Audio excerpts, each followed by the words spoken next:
Eh bien, bonjour les amis, bienvenue sur ce cinquième épisode de Watch Epicure.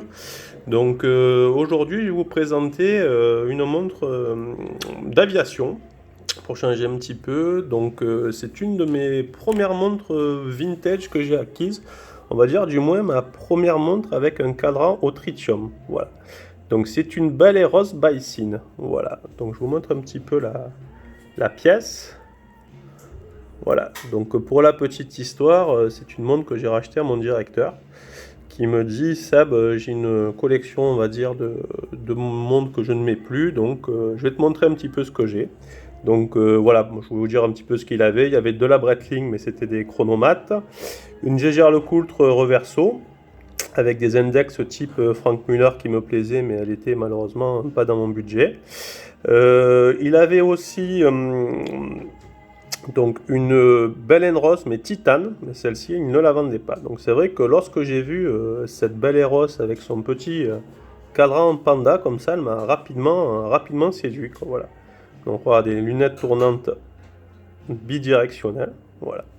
Donc après je me suis un petit peu renseigné sur l'histoire, on va dire, puisque Bell Ross, je pensais que c'était une marque américaine, mais c'est une marque française qui a été créée en 1992, je crois, par Bruno Bellamiche et Rosino, enfin un nom comme ça, donc pour le Ross. L'un était, on va dire, un homme d'affaires, et le deuxième, je crois, était designer dans les instruments de bord d'aviation.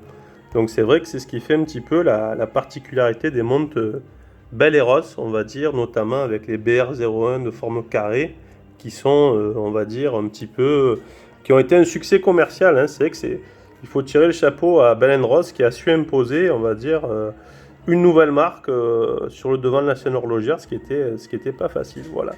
Maintenant, vous voyez qu'elle est siglée by Sinn, puisqu'en fait, cette montre est une Sinn 103, avec juste un cadran refait, on va dire, puisque en fait, Bell Ross distribuait la marque, mais apparemment, la montre, on va dire, la montre est une Sinn 103, donc je ne sais pas comment ils ont fait au niveau partenariat industriel, mais voilà. Sinn, pour avoir un petit ordre d'idée, en fait, le fondateur s'appelle Helmut Sinn, voilà, qui a été un pilote de l'aviation allemande, je crois, sur la Deuxième Guerre mondiale, donc un vrai pilote, qui était passionné d'horlogerie et d'aviation, donc qui a fondé sa propre marque. En fait, ça permettait à Sinn de commercialiser les montres qui n'étaient connues qu'en Allemagne, en Europe, par le biais de Bell Ross. Voilà, donc je ne sais pas, vous me direz un petit peu ce que vous pensez de cette montre. Vous voyez, les index, la montre, je pense, est de 95 ou 94, mais la montre a plutôt très bien vieilli. J'ai juste perdu un petit peu de manière luminescente sur le tritium, sur l'aiguille des heures. Voilà, je vous mets un petit peu le chrono. Ouais. Donc le chrono, c'est un Valjoux 7750, donc il est bien connu, comme sur la précédente vidéo sur le bon et Mercier. Voilà, donc c'est on va dire un peu le tracteur de l'horlogerie. C'est très fiable. Voilà. Il fait un petit peu de bruit, ça je ne l'ai pas dit dans la dernière vidéo, c'est vrai qu'il a une rotation que l'on sent au poignet lorsqu'on passe la montre. Mais vous voyez, donc on a un joli chronographe, on a une date, ça c'est plutôt pas mal. La montre, alors je pense que la couronne n'est pas d'origine sur celle-là, je crois que la couronne d'origine est un peu plus grosse.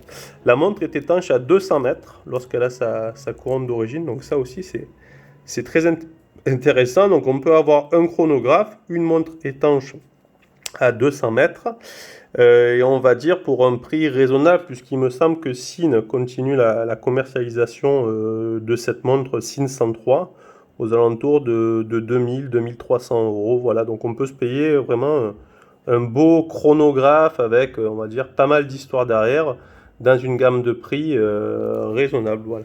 Je vous montre un petit peu derrière, pour le délire, j'ai mis le F-14. Le F-14 Tomcat, donc voilà un petit peu pour les fans d'aviation, c'est un avion qui nous a fait rêver, que ce soit dans Top Gun ou dans les jeux Afterburner en arcade, c'est vrai que bon, c'était vraiment, on va dire, un de nos avions préférés, enfin moi du mien le mien avec la petite tête de mort sur les ailes arrière, ça c'était vraiment terrible. Et voilà, et j'ai mis un petit peu en face une Ferrari Enzo qui représente un petit peu pour moi le design avionique un petit peu de la Formule 1 et des avions. Voilà, on voit bien un petit peu l'affiliation entre ces deux belles machines. Donc voilà, c'est que l'horlogerie est toujours intimement liée, que ce soit à l'aviation ou à l'automobile. Voilà, donc j'espère que cet épisode vous a plu en cette période de confinement. N'hésitez pas à laisser des commentaires et j'espère vous voir très bientôt sur ma chaîne. Merci à vous et passez une bonne journée.